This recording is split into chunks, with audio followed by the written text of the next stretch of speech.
Thank you for staying with us. This is Good Morning Kenya, and my name is Vivian Degwa. Now we get into Family Check, and today on Family Check, we will be looking at family planning under the DESIP program. I am joined by Dr. Charlotte Pahe, and she is the Population Service Kenya Reproductive Health Director, and she's here to just help us understand everything concerning families planning, specifically under the DESIP program. Dr. Charlotte, welcome to Good Morning Kenya. Thank you so much, Vivian, for having me. Are you doing all right this morning? I'm doing very well, thank you so much. May we start by defining, before we get into the DESIP program, let's just define family planning.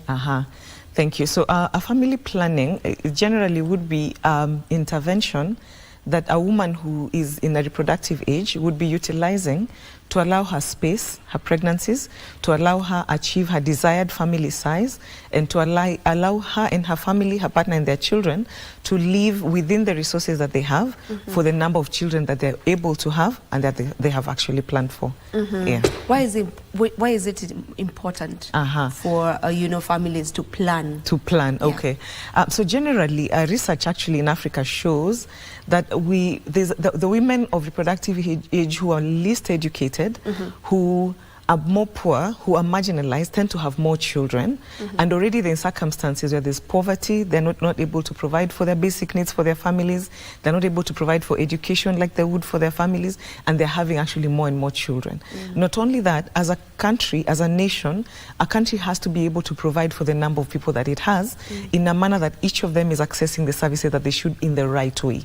So when there's an imbalance between the number of people that the country has and the resources that are available in that country, then we begin to see inequities. It means not everybody will benefit or enjoy the good of that particular country. So what family planning does, at the family unit, the family is allowed to plan for their children, the number of children that they have. That way, they are matching you to the resources that they have moving along. But on the national unit as well, the government is then planning for a number that it's aware of, that it's able to look at and provide for that estimate based on the resources that they have. Because then you don't have too many maybe accessing a university and the government is not able to match up that demand. You don't have too many needing food and the country is producing less than it should. So that way, it gives particularly underdeveloped countries, these countries we call them LMICs, low and middle income countries, you're now moving towards a step where you're planning for the numbers as you go.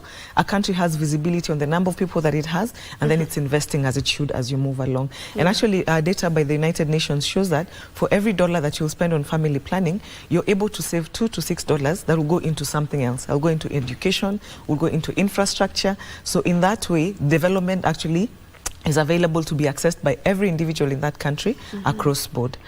Again, you're able to give a woman space between her pregnancies, because if she's delivering every year, there's going to be detrimental effects actually on her health.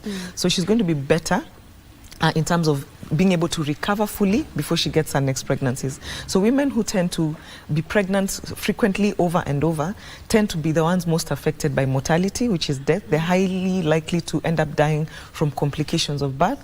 Not only that, their infants, their babies tend not to do very well.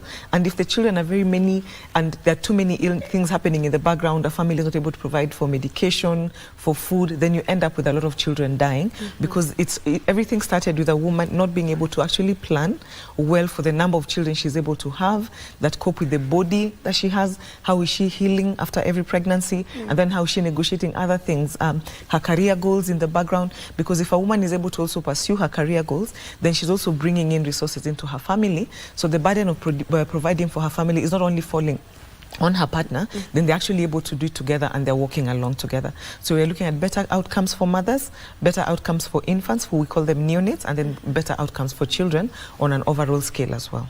All right.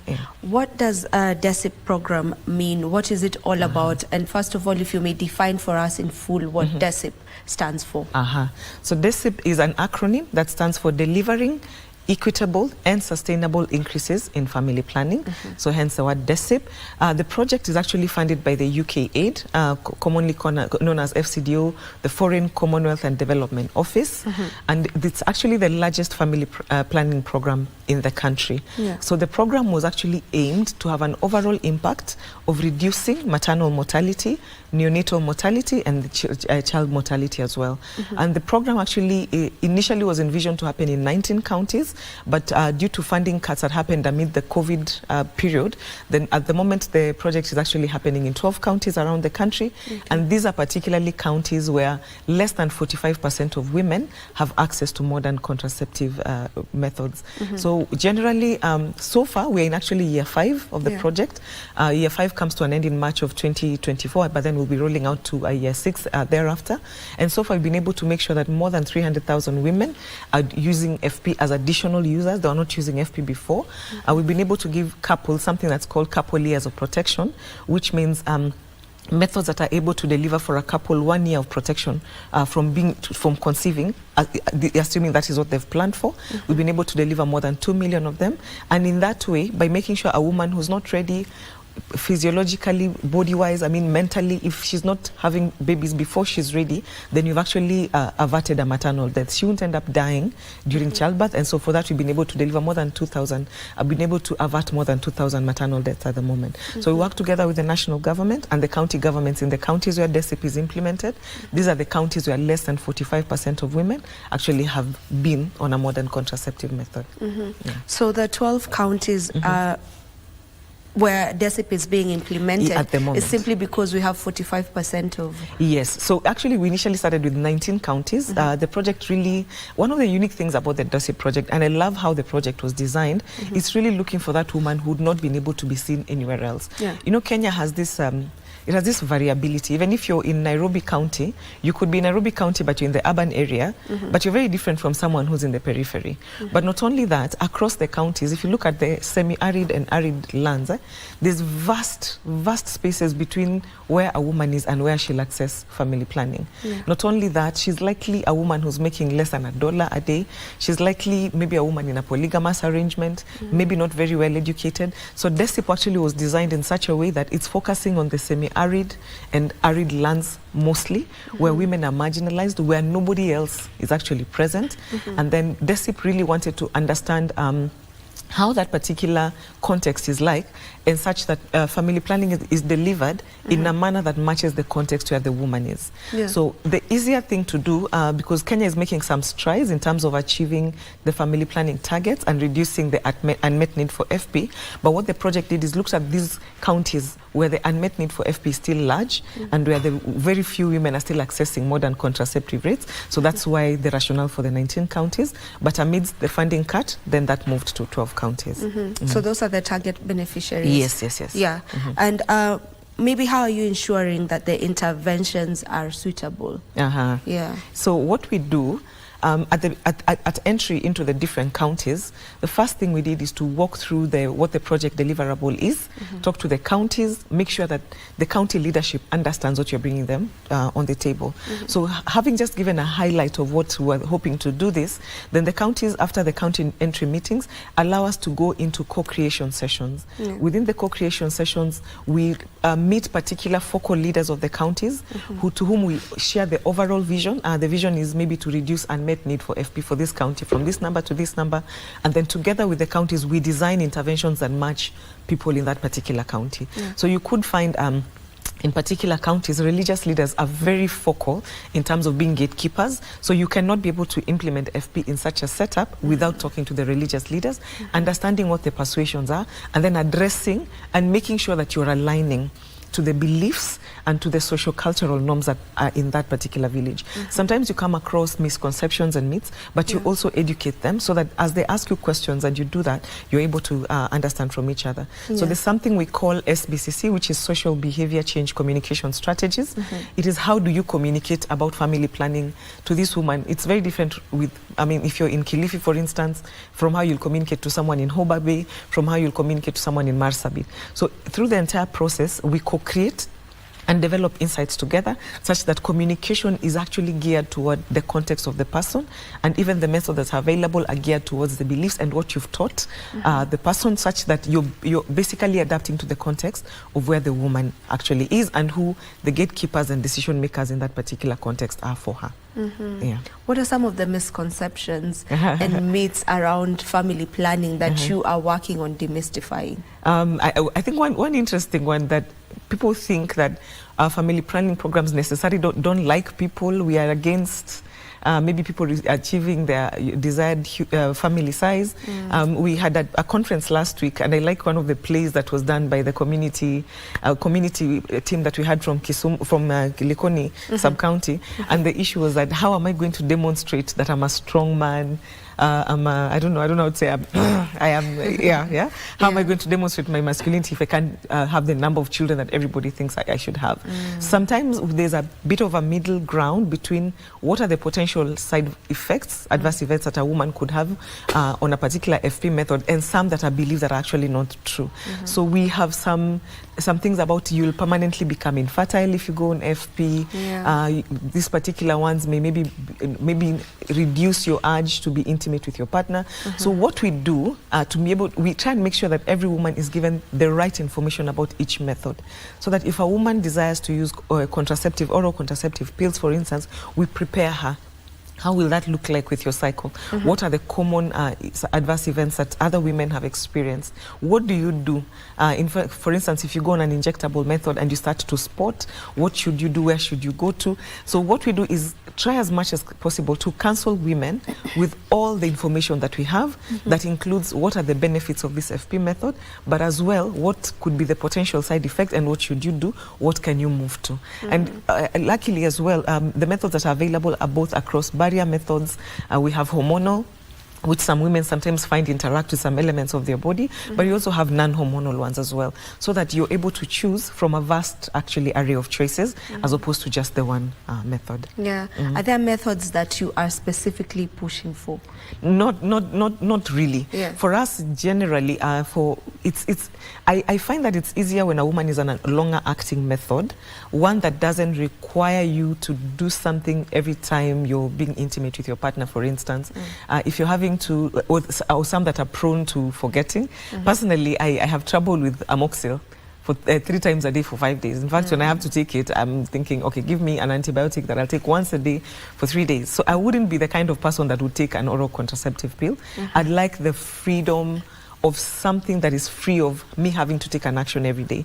So those are the needs that we look at for different women. The women who don't have a problem actually and would not forget to take their pill, the women who are very well organized. So really, the modality comes down to how comfortable is the woman in terms of using which method. But for us, we don't push for a particular method. We just push for the modern contraceptive choices as a whole to allow the woman to choose. And actually, the theme for World Contraceptive Day this year was around educating women on all the choices. For some women, a choice could be abstinence, and that still remains a choice. So you're not really telling them you must go on this thing that is pharmaceutical. No, you're telling them what matches your need and context at this particular time. And how maybe is the program increasing the utilization of family planning? So we do that through 4 different ways. The first one is just to increase the awareness, just the awareness. Sometimes I think medical people, we can sometimes be we can assume that everybody knows what we know, and then you find that people are not coming for the intervention at the facility because, one, you didn't tell them what it was all about. And when you did, there were some norms and myths like we're talking about, and you didn't address them. So the first thing that we do is to address the awareness and the acceptance. So this, after we have met the county people in the different counties and we're working together, we train some people called demand creation agents who are trained on what the choices are, what is available. We also engage young people for particular age cohorts. Sometimes you're looking at young mothers who are 18, 19. At the World Contraceptive Day, I remember in Nakuru, we had a girl testify and say her sister, who's only 24, has had 6 children, and that's because she started having children very early.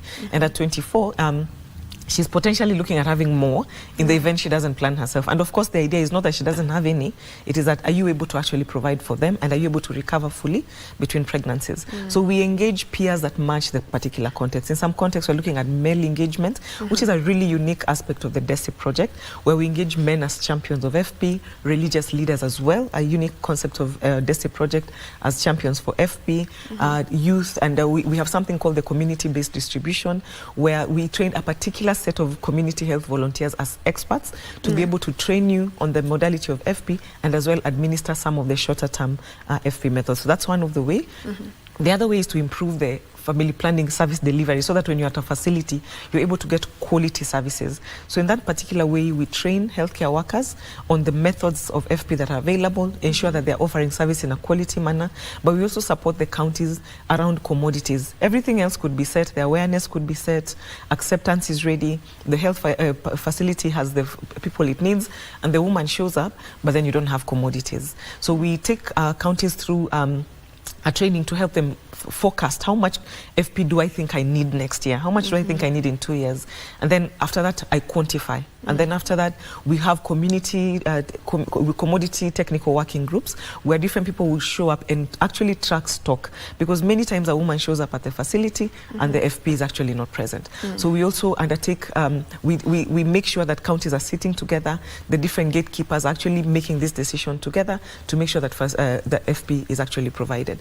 So we also on the other hand support government to develop some particular key policies. Some of them is the family planning standards.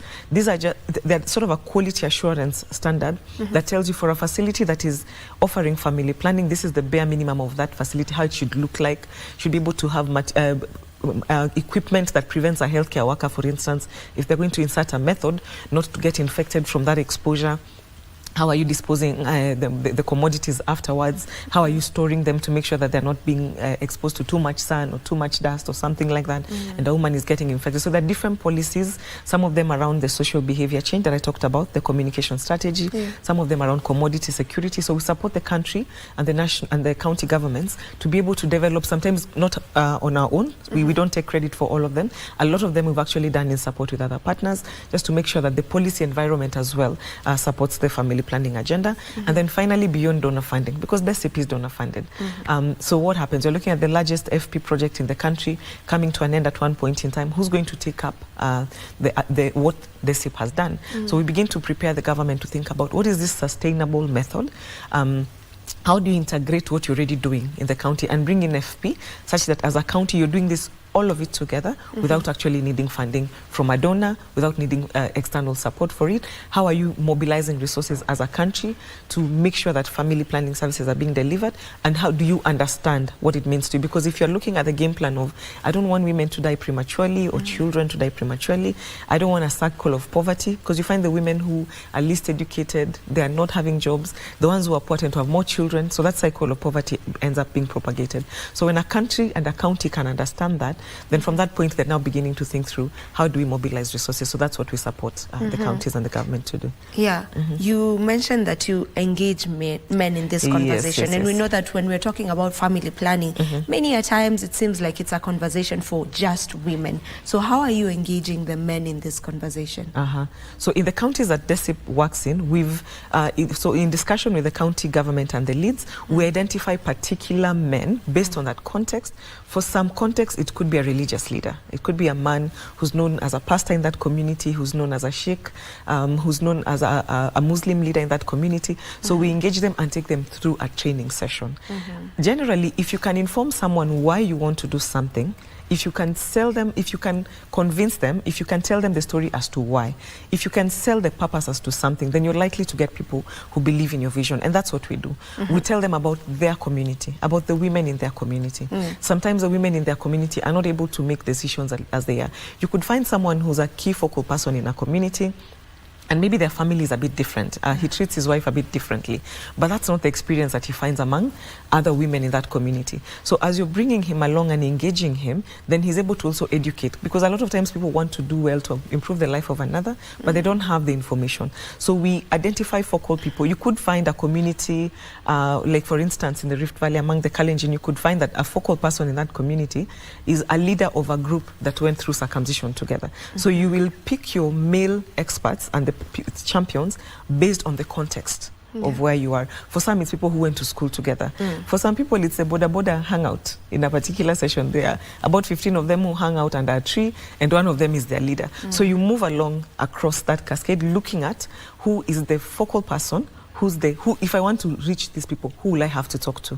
Then that's a person you engage as a male champion and train them across the cascade. And they actually train other men. They actually train other men and other focal leaders who are male in the community to be able to buy the agenda for FP. Yeah. And are there family planning methods for men? Yes, they are. They're not very popular among men. Yeah. I think sometimes you sit in a room and you say a family planning method for a man, and you just see men crossing their legs. You're like, yeah, don't go there. So forget about it. Forget about it. So in the same way that women can start from abstinence, depending on the man you're looking at, a man could start there. They could start at the abstinence part. But if you're moving along a condom, condoms are very common among men. And of course, there's the very popular in terms of how the reactions it tends to elicit, and that would be the vasectomy. Perhaps not popular in uptake, but it has room for it. And I see some of the conversations men who come up for vasectomy have. They're looking at men whose partners perhaps have used a particular method of FP, and it hasn't gone very well for them. They've had many children. The woman has tried this one, this one, and they're thinking, okay, so let me take up the responsibility now. So those are the men we see moving to it. But it isn't what people think. I think what people think about it and how it is very different. But I'm available, and we're available at the program to give people more information around what vasectomy looks like. So we don't have men crossing their legs every time they hear about vasectomy. No one is intending to make them important, actually. All right. We take a short break right now. Don't you go too far. We'll be back with this conversation after that commercial break.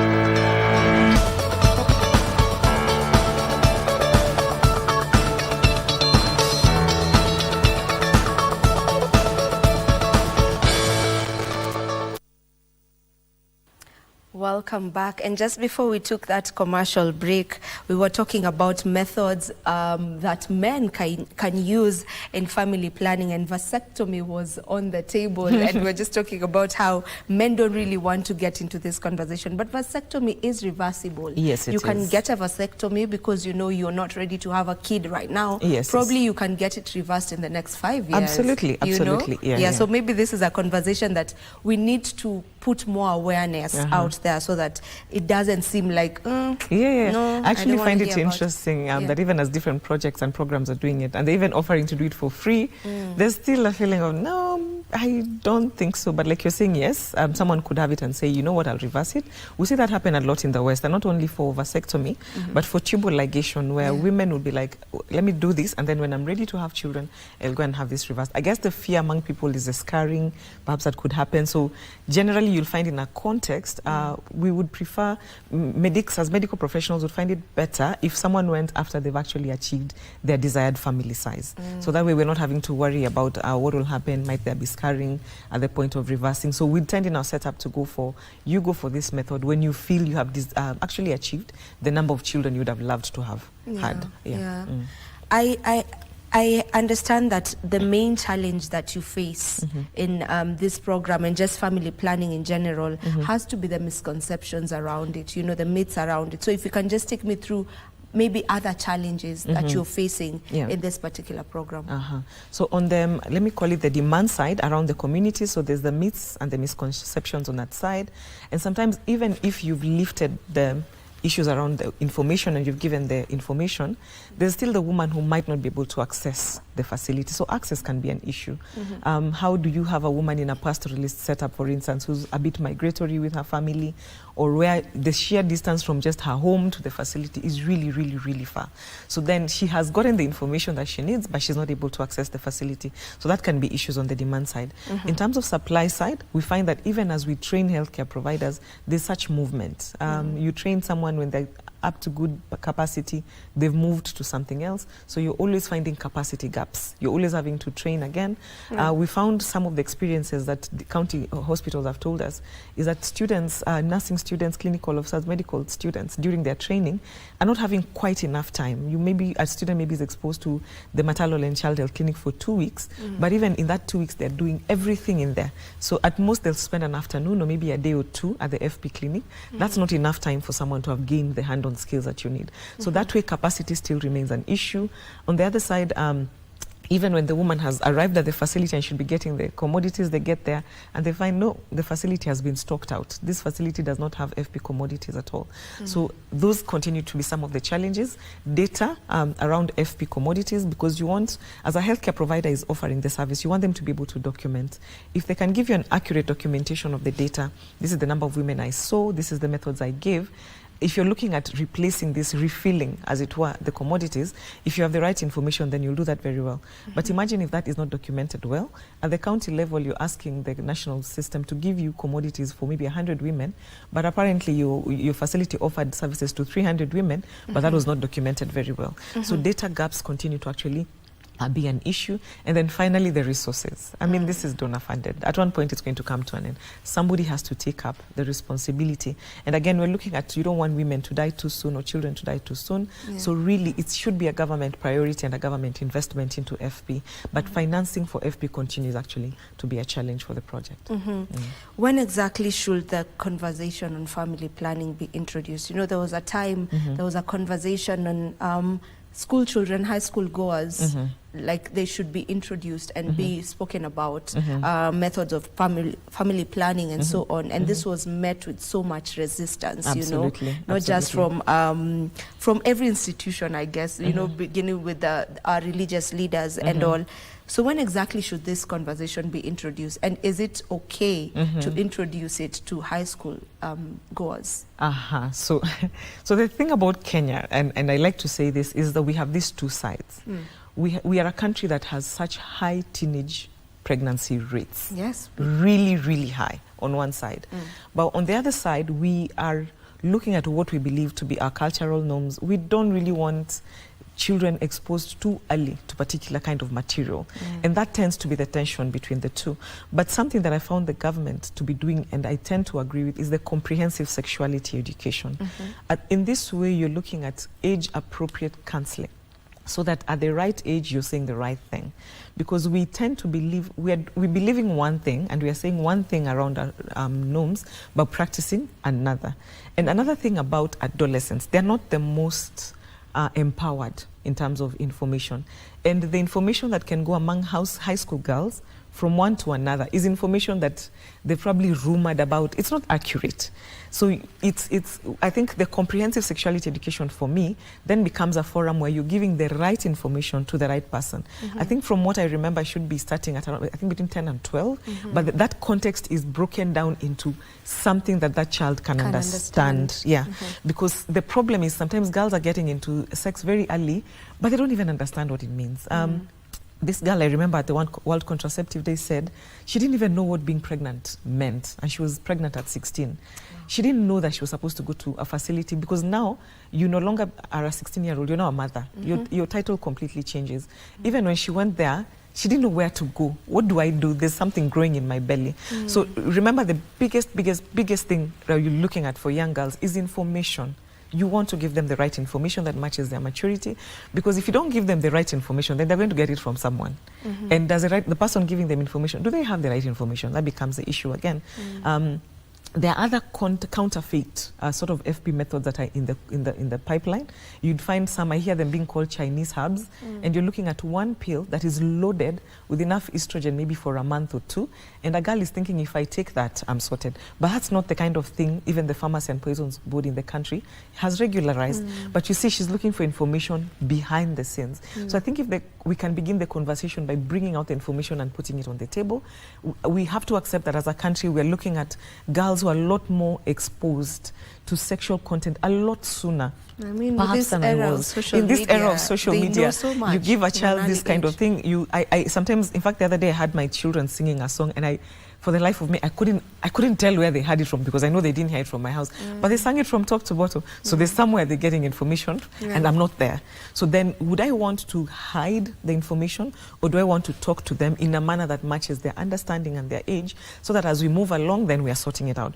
But the other thing you're also looking at, you could be looking at a girl who's 16 and has already had 3 pregnancies. 4 pregnancies. She's out of school. Who is her partner? Sometimes her husband is another 17-year-old who's also in school. So what happens? So you're looking at a particular age, depending on the circumstances again, where you could find yourself for the really young ones, the teenage, as it were, where you're having to start a conversation of, okay, maybe you could move to an FP method because of the circumstances and the context that you're actually in, so that we don't end up being controversial. I think for me, I would really like the conversation to actually start at, let's first give the information that is age appropriate. Yeah. I agree with you on that. And as we wind up, maybe what are some of the achievements of the program so far? I think for me, I'm really lauding, just looking at the 4 outputs that we have, the different social behavior change policies that we've done for the 19 counties across board, the kind of capacity that we've been able to build for different demand creation agents, the different community focal people in terms of them being able to talk about FP and disseminate the FP. That would be one for me.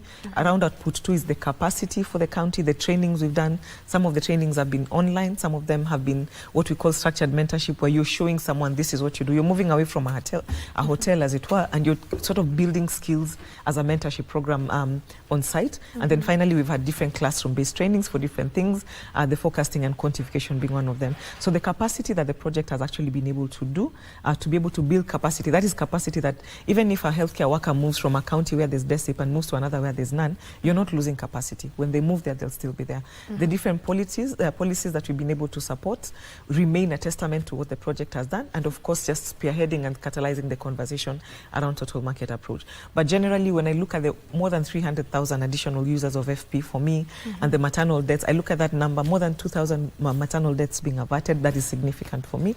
And of course the couple layers of protection that the FP methods have been able to offer.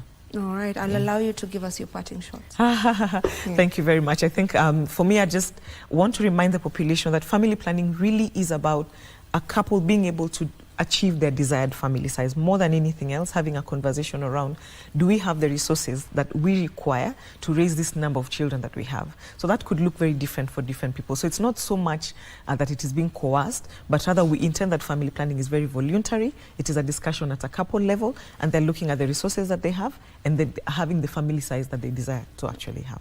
Thank you. Thank you so much for joining us. Thank you for gracing us with your presence and time.